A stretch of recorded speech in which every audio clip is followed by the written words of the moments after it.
Ma'am, ma'am, look, I've already explained this to you 3 times. Your husband cannot come in today.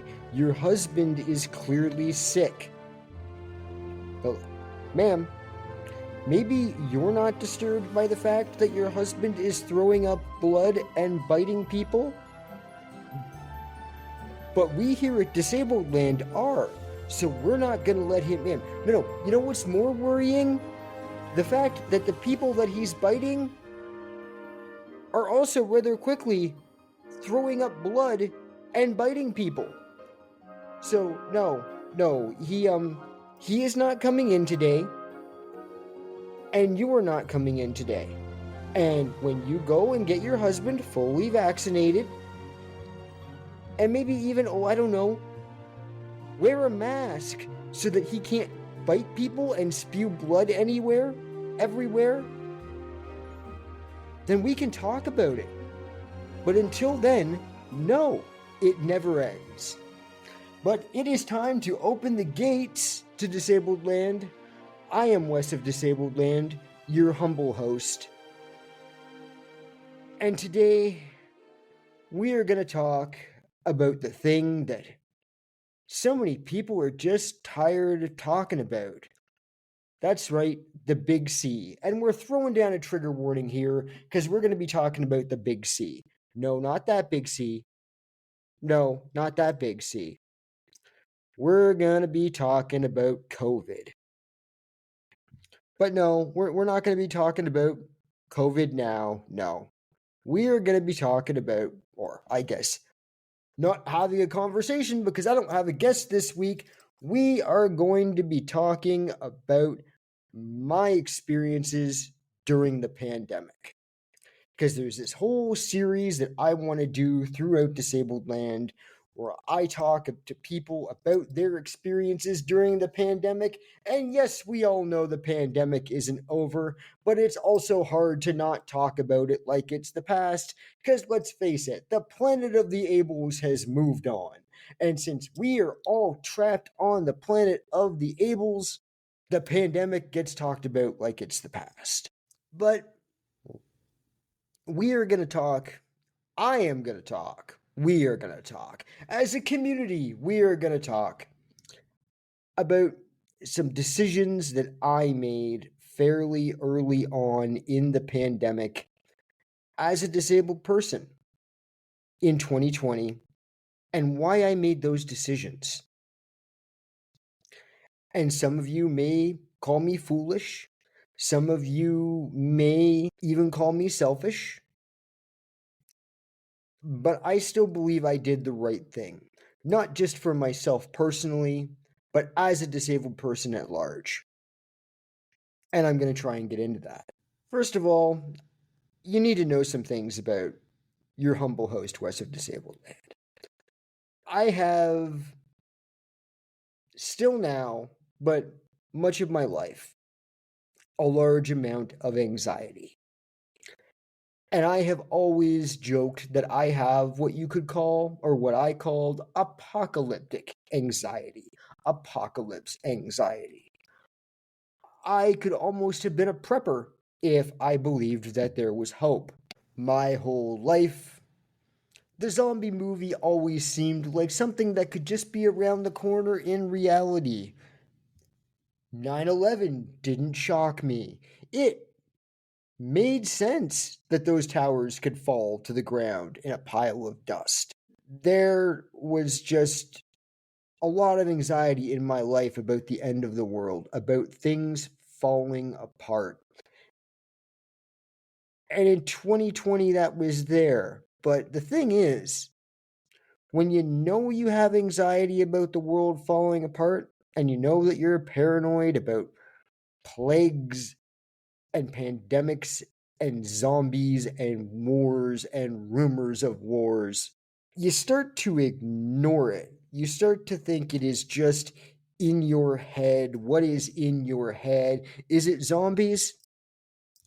And you don't really pay attention anymore, but 2020 was different. I had heard the rumors Early in January, like everyone else did, the rumors of a virus in China. Well, this was nothing new. We had had SARS almost a decade before, and these rumors just seemed like any other rumor.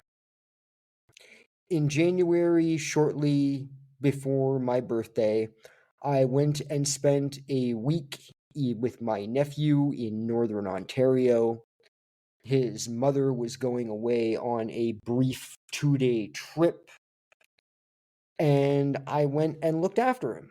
I was there for a week, but on the bus ride there from Toronto, Ontario, my bus stopped off at Pearson Airport and picked people up. Right out of the airport, right off the plane. International flights from all around the world. People that were going other places by Greyhound after getting off the plane. And I remember sitting on that bus, thinking to myself, there's a strange virus going around.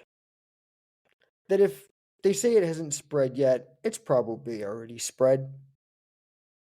But I tried to not think anything of it because, once again, paranoid person. So, about a couple weeks later, I'm back from Sudbury, and my best friend and I take a postponed my birthday trip to Niagara Falls that February. We went, and everything was great. Everything was wonderful. Wonderful trip. Didn't know it would be the last trip we'd be taking for a very long period of time. But the trip to Niagara Falls was a wonderful trip. And once again, it crossed our minds here and there that there were these rumors of this virus, but paranoid person tried not to think much of it. A matter of weeks before all hell broke loose, or as I refer to it as the world ended, the world as we knew it ended, my best friend took a brief 3 or 4 day trip to New York City.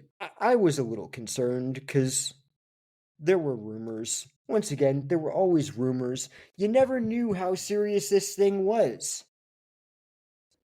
Something was clearly going on, but nobody really knew what. You were getting weird little tweets out of China, but that wasn't a lot. And once again, paranoid person.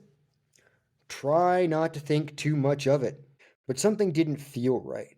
Then one day, tweets started to come out of people just laying down in the streets in China. You must remember that, right? People just passed out in front of public transit, people laying on the sidewalk.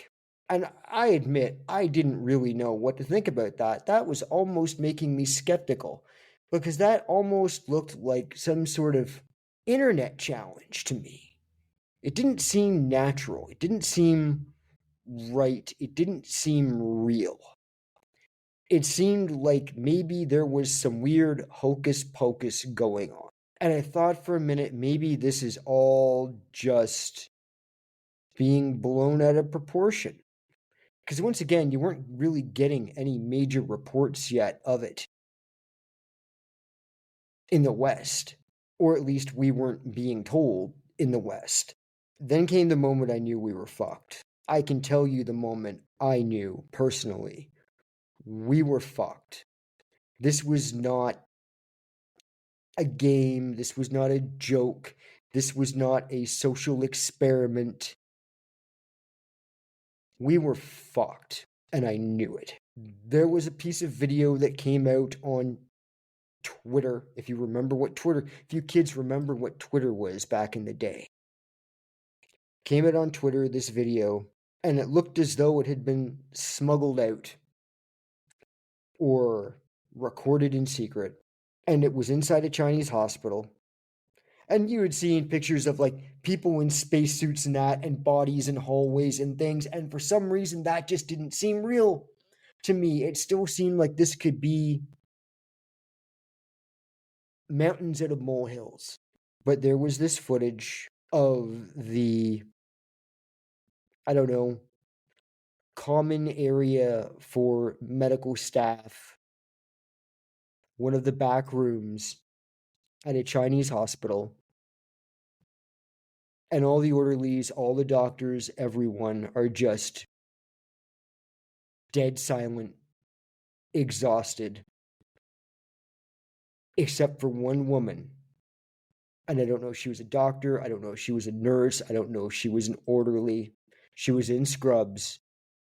One woman screaming uncontrollably as if someone had set someone on fire in front of her. And that was the moment I knew we were screwed. That was the moment I knew this was real. It just cut me like a knife. Thought to myself, we're fucked. So we reach March of 2020, and it is March break. My nephew is supposed to come spend a few days with me in the city from up north. He's with his dad, and they announced that they're going to be shutting everything down. Shutting down at least all the tourist attractions. His dad calls me, says, yeah, this stuff is going on.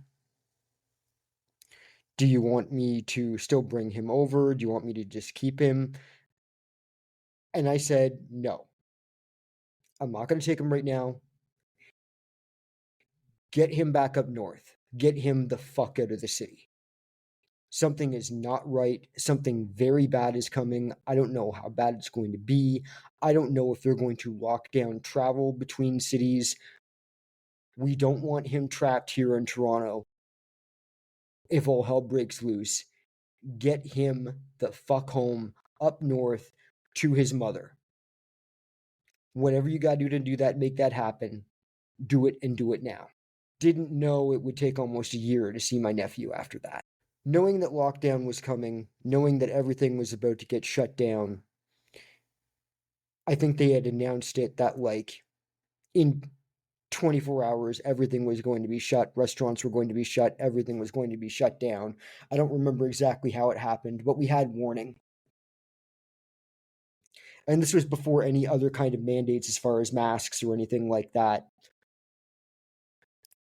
I went out for one last coffee at my favorite cafe that I go to work at all the time to do my work, whatever I do, as far as like t-shirt work, things like that. And I go, I get my coffee, I sit for a little bit, but everything feels weird. Nothing feels right.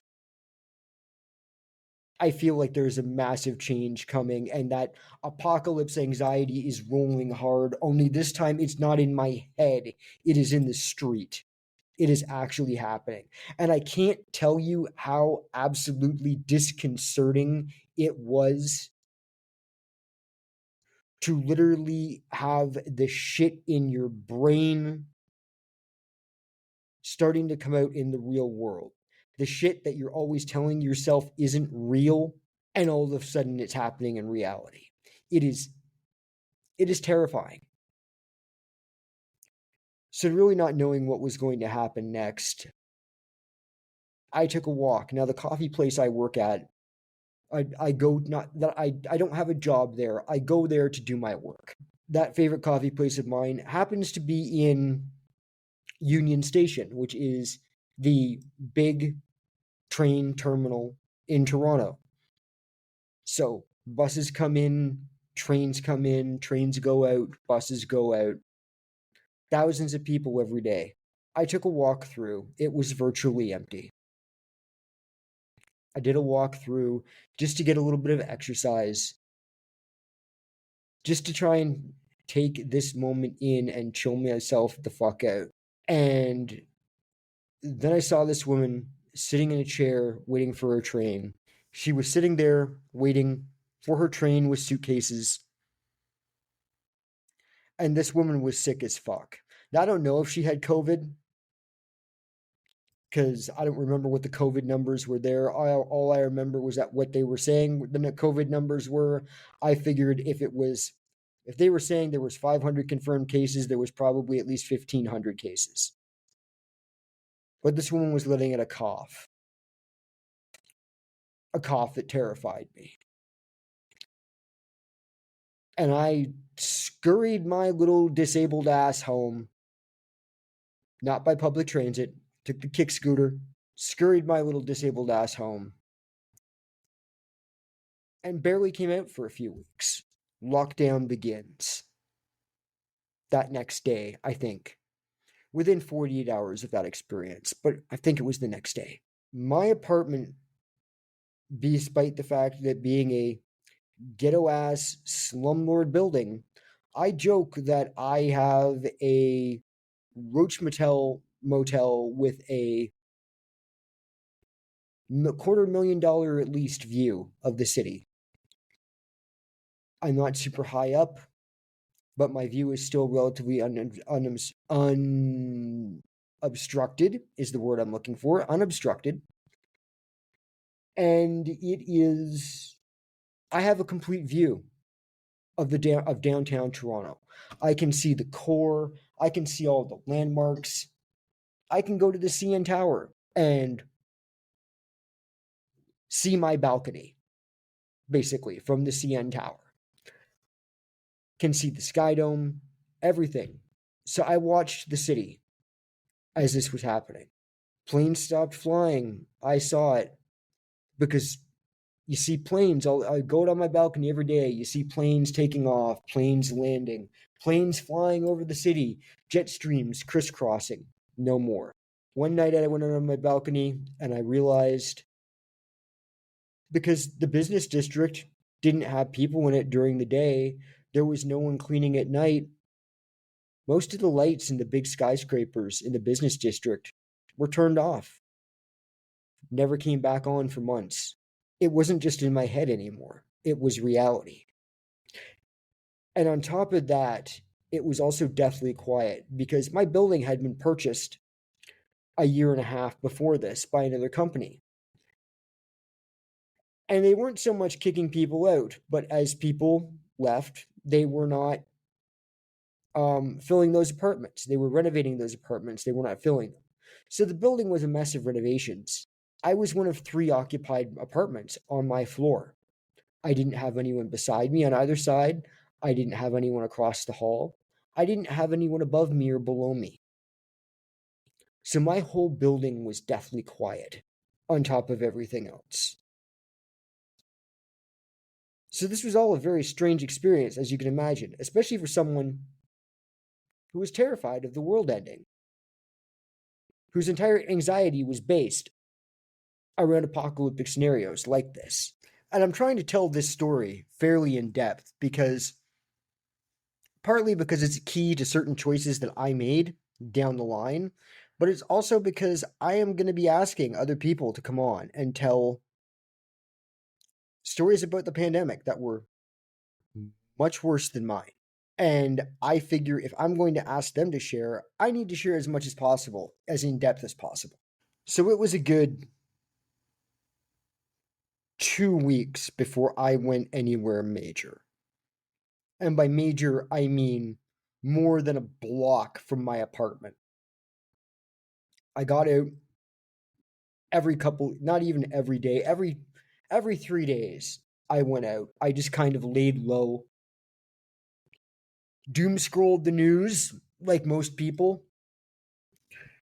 tried to get updates, finally purchased Spotify so that I no longer got the Ontario warning alerts every 5 minutes about the pandemic through Spotify, as if I needed the reminder. We interrupt the program for a special feature I like to call What Happened to You?, where I give you a completely bullshit story that you can tell a total stranger that demands to know, what happened to you? Well, I really don't like to talk about it, but, since you were so polite about it. So when I was 19, my 19th birthday, actually, my drunk Uncle Bob decided it would be a good idea to take me to the strip club. And, everything was good. It wasn't really my thing, but, you know how they say, don't touch the strippers? No, wait, I I didn't. I kept my hands to myself, but drunk Uncle Bob just couldn't help himself. And he jumped up on stage.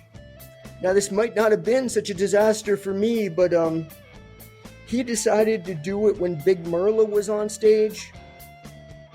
And I'm not fat shaming here. I like fat bottom girls. Everything's good there. But it's part of the story. Merla was about 350 pounds, soaking wet. And she was soaking wet because she did her routine in a little bathtub that they rolled out for her on wheels. So drunk Uncle Bob just can't control himself anymore at the sight of soaking wet Merla, right?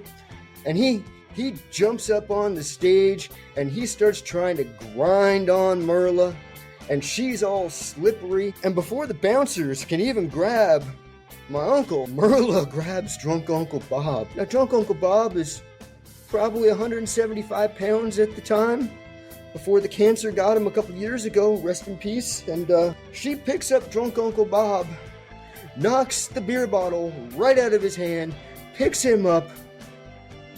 I swear to God, the woman gives him a pile driver right into the bathtub. And drunk Uncle Bob is desperately trying to come up for air, and he can't. Then she picks drunk Uncle Bob up in her big meaty paws, soaking wet and soapy, slippery as... It was like watching King Kong, like a shaved King Kong. And drunk Uncle Bob was the airplane. So she picks up drunk Uncle Bob over her head and throws him willy-nilly into the crowd, all out there with the dollar bills. Now, I'm a good nephew, and I'm not impressed with Uncle Bob at the moment, but I'm a good nephew. So I try to break drunk Uncle Bob's fall. And when I say that man hit me like a freight train, last thing I remember before I blacked out is the sound of most of the bones in my body breaking. And then I wake up in hospital 3 weeks later, because they had me on so many painkillers and shit. And you know what? Drunk Uncle Bob, you know what he has gone and done? Drunk Uncle Bob went and married Merla. Now I gotta call her Big Aunt Merla. What? You don't... That story doesn't make any sense? Oh, you think I wasted your time? Well, then maybe you shouldn't have asked.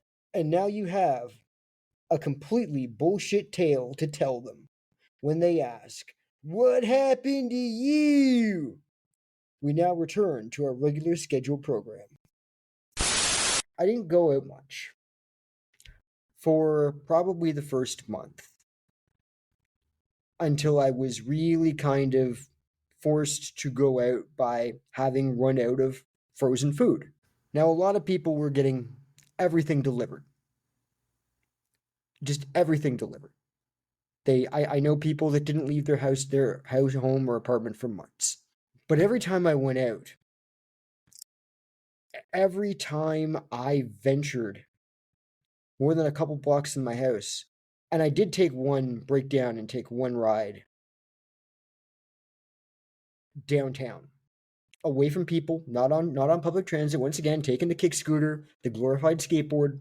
I did go downtown once, and there was nobody. It was dead. The business district was dead, which is also disconcerting. It was like the London scene in 28 Days Later. But I realized most of the only people I saw out were people that didn't have a place to go, were the homeless. But even more than that, the only disabled people I saw other than myself in the streets were homeless. Were out there because they were sleeping on the street, they had nowhere to go, or if they had somewhere to go, they had no way to feed themselves, So they had to panhandle. They had to beg. And trying to panhandle when there's no one on the fucking street has to fucking suck. And that weighed on me. Not so much the homelessness thing. What weighed on me was the fact that the only disabled people out there were homeless. The only disabled people that were in the streets, the only disabled people I saw for weeks, the only other disabled people I saw for weeks were there because they had no place else to go. And I know the argument for many disabled people would have been just stay home, just stay home. And it wasn't like I wasn't scared. I wasn't one of those people that thought the virus was fake. I accepted that the virus might be the end of the fucking world. I was terrified. I had made decisions that if I got it, I was still just going to stay in my bed and hope for the best. I wasn't going to try and get into a hospital. I didn't want to die alone in a crowded room of other dying people on a fucking ventilator. That isn't how I wanted to go. So I accepted that any risks I took would come with consequences. And that those consequences may have been me dying alone in my bed or on my couch rather than going to a hospital and dying alone on a vent in a hospital with no one being able to see me or talk to me. So it wasn't like I didn't think this was a big deal when I made these choices. I want to make that clear. I wasn't flippant about this. I didn't want to go and get a haircut. Other than going grocery shopping, I didn't want to be inside anywhere. But I felt like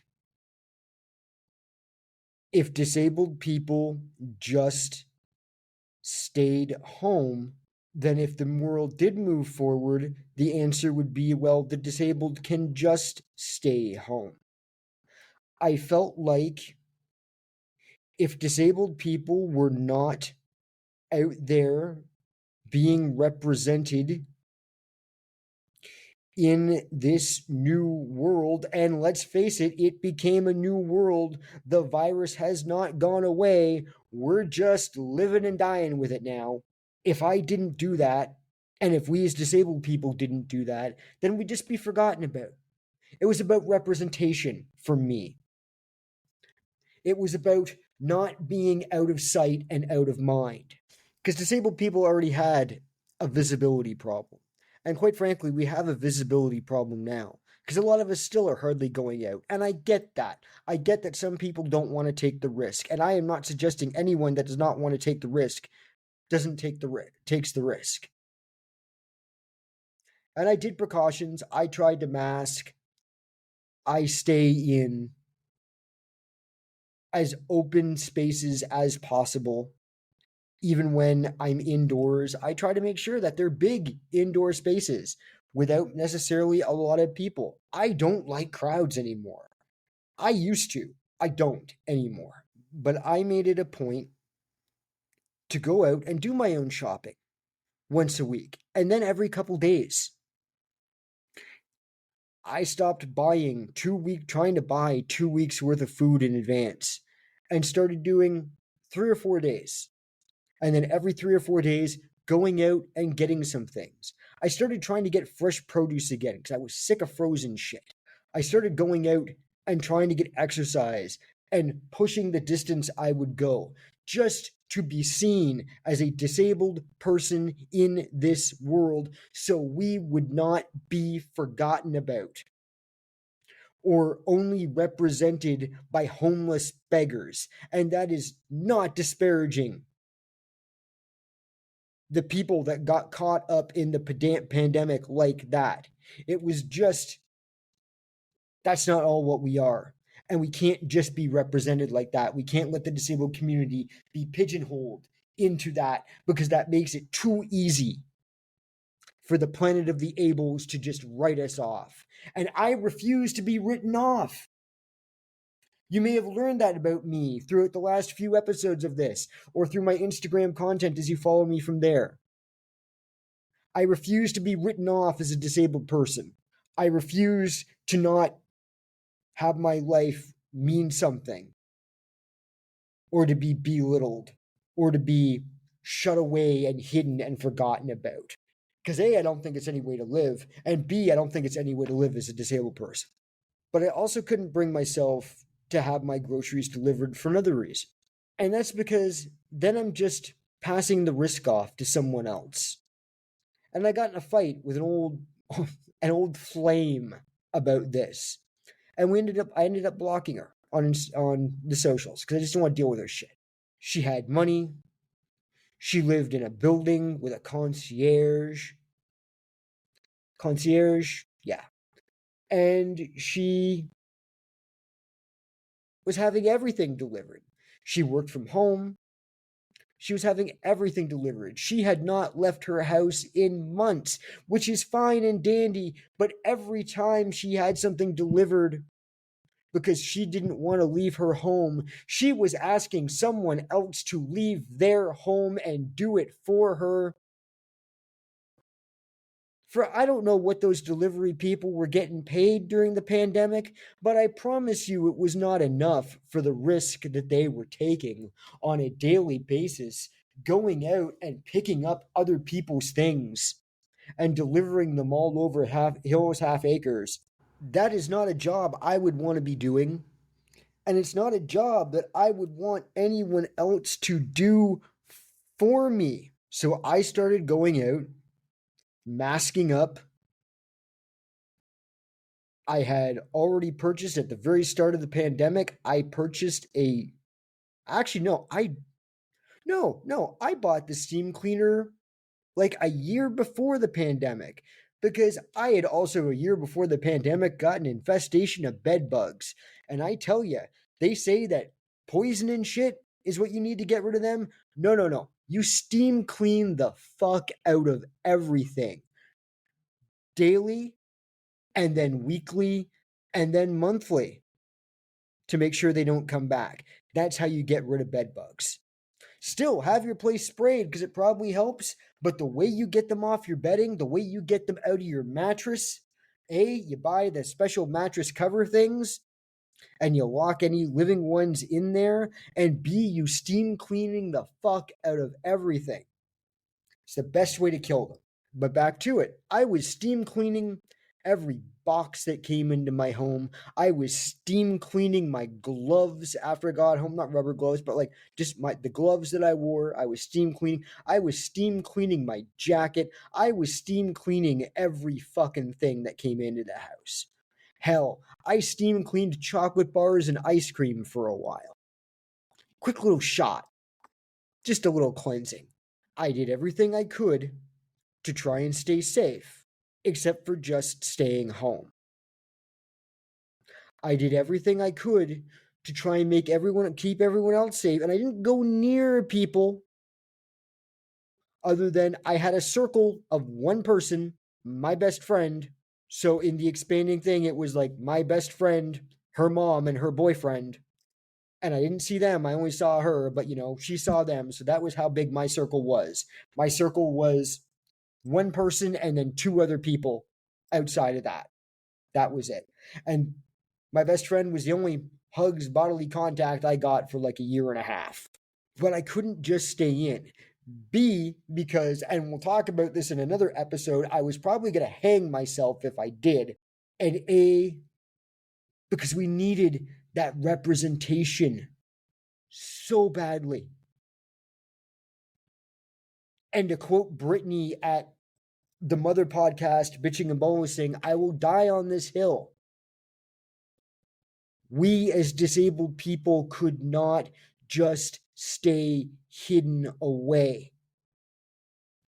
We had to take, and we still, even now, not stupid risks, but I'm sorry, a lot of people in the community may hate me for this.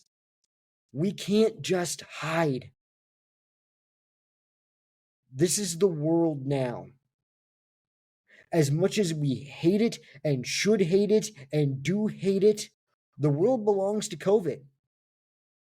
It's here. It's not going anywhere. We're not stopping it.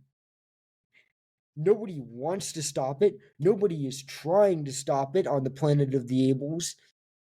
It just exists. It exists in the world. You do your best you can to protect yourself. But if you're just hiding away to think that life is going to get better somehow, that it's just, if I just stay inside another year, COVID will go.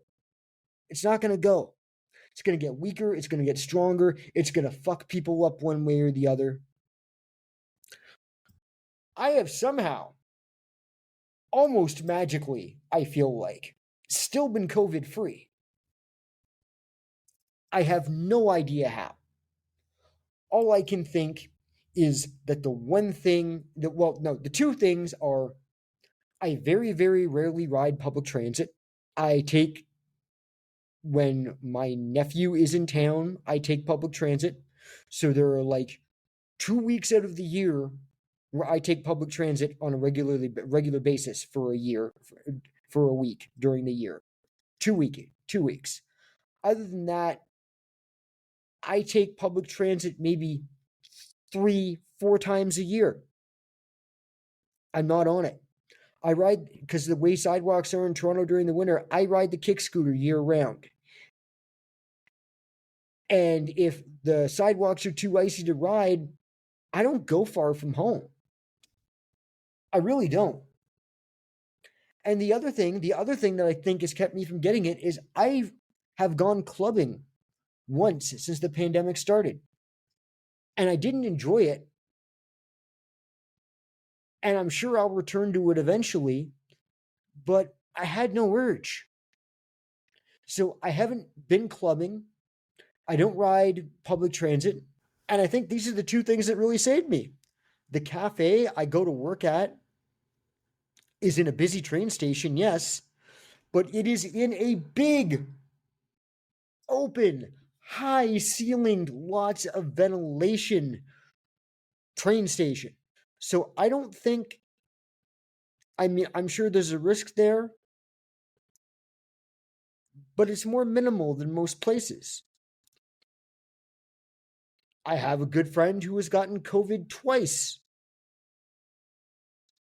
Takes all the precautions in the world other than not leaving the house. Masks up a whole lot more than I do. Gotten it twice. I very well may have been out with them the day they got it the first time. Didn't get it. I have been unbelievably lucky. And I know that luck will run out eventually. And I know COVID will probably kick the crap out of me. I've got the latest vaccine in my veins. I've gotten vaccinated every 6 months since it was able to get vaccinated. I wear a mask most of the time inside in public places. I am not perfect. Every once in a while I don't, or I forget to bring one or whatever. But I don't really, that's the biggest chance I take. I don't take a lot of chances. I don't go a lot of places. And my life has just changed. And I see a lot more. Most disabled people I've seen have gone back to living their lives as best they can. Because we need to. The world has moved on. It's not right. It's not the way all of this should have happened, but it was probably the only way it was ever going to happen on a capitalist planet. The world has decided to live with this COVIDian monster and just try and live with it. Just exist with it. And it sucks. But ultimately, if the disabled community does not also try to find ways to live with it and learn to live with it, and I know it's hard to live with something that will kill you if you get it. And I completely understand that. I don't know that it won't kill me if I get it. I genuinely don't. I'm vaxxed to the gills. That doesn't give absolute proof. I'm 48 years old. It might kill me if I get it. I don't know. It might damage me and then something else kills me. I don't know. But what I do know is that when the world has moved on and is going about their days as if it is 2019, the disabled community has to do that too. Because let's face hard facts. If COVID taught us anything, It's that the world has no problem leaving the disabled community behind. The planet of the Ables has no issue whatsoever with just leaving us behind. Whether that means we die, whether that means we never leave the house. And I mean, really, if disabled people are not going out into the world, if disabled people never leave the house, that works for them. Because if disabled people are never leaving the house, if the only people you see in wheelchairs out in the street are people that live on the street, well, there's not a lot of need to build accessible buildings anymore, is there? There's no need to put ramps into restaurants if disabled people are no longer going out to eat, if they're just staying home. There's no reason to retrofit museums so that disabled people can go to museums if disabled people are never leaving the house. It's win-win for the planet of the Ables. They don't got to do shit. And on top of that, they just cut your funding anyway. So they don't have to do anything. If we want to make the decision as disabled people to choose not to live out in the world, that is fine for them, because that means they don't have to make a world that accommodates us anymore. They can just let us stay home, let us disappear, out of sight, out of mind, forgotten. And that is why I couldn't do it. That is why, let's say it straight, I risked my life. I knew every time I went outside for 2 years, that might be the day some motherfucker coughs in the elevator. That might be the day some weirdo at the grocery store goes Karen and spits in my face and infects me like a goddamn infected fucking zombie. That might be the day I get it some other way. I walk past the wrong person. My barista is sick when I was finally able to get a cup of coffee again. I knew every time I went out there were risks. But for me, it was worth the risk. And I tried to make sure that I only took risks for myself. And I thought about calling this little series Inside Disabledland, COVID Year 1 or something, but it's going to cover more than that. It's the first year that really interests me for this podcast. There are people that I want to bring on, one that I've already asked, a couple that it might not happen until season 2 because they are larger names with larger followings who do a lot of things, and why would they want to be on this tiny little podcast that no one has heard yet? But I'm hoping for season 2 I will be able to get them, and it's going to be disabled people, it's going to be able-bodied people. Like I've said, this podcast, I have not wanted to just say, oh, well, if you're not disabled, you can't be a guest. It is always going to be a mix on this. And sometimes the issues are going to have nothing to do with disability on Disabledland. If it's something I just want to talk about, I'm going to do it. Because the content isn't going to create itself. But there are COVID stories I want to tell. And if you have a COVID story that you want to tell, I'm hoping that you will contact me. This was a moment we lived through history. We are still living through history. History doesn't stop. I had a history teacher in high school, Mr. Montgomery. He and the other teacher there probably kept me from becoming some kind of school shooter. I don't mean literally. He said that, people talk about history as, oh, it happens in loops. History repeats itself. He said that's not true. What history is just one goddamn thing after another. And I've learned in the last 5 years he was right. It's just one goddamn thing after another. You just live through it as best you can. And if you're listening to this, you lived through it. You made it this far. And that was all you really had to do. I think it is time that I shut this down for the night. I have to admit, I have not been feeling super well lately. I have had some medical tests done. Some things are being looked into. Answers to that will happen long before this airs, but I'm not against saying that I'm not completely sure I'm not losing my gallbladder soon. And on top of that, my knee is screaming, kind of like that nurse was in that video today. I'm not too happy of a camper. But I have been west of Disabledland, and this has been Disabledland. You can find me on Instagram at wes_of_disabledland.